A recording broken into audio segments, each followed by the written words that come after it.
Fronte Polisariok arretaz jarraitzen ditu Amerikako Estatu Batuek Segurtasun Kontseiluari aurkeztutako ebazpen proiektu berriari buruz egiten ari diren kontsultak.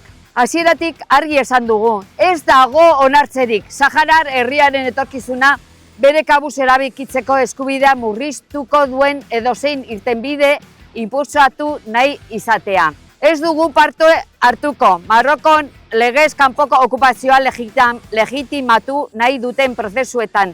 Autodeterminazioa ez baita negoziatzen.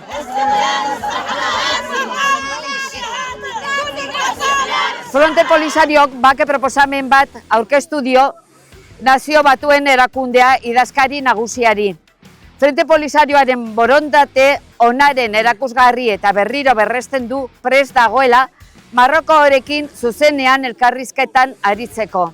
Baldin eta benetako borondatea badago irtenbide justo eta iraunkorr bat lortzeko.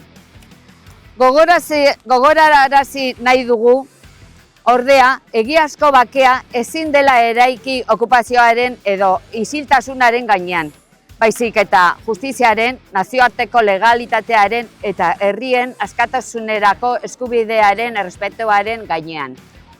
Gaur, Iruñeko Gaztelu plaza honetan, Sahararen aldeko gure konpromisoa berresten dugu, eta gure ahotsa altxatzen dugu ozenki.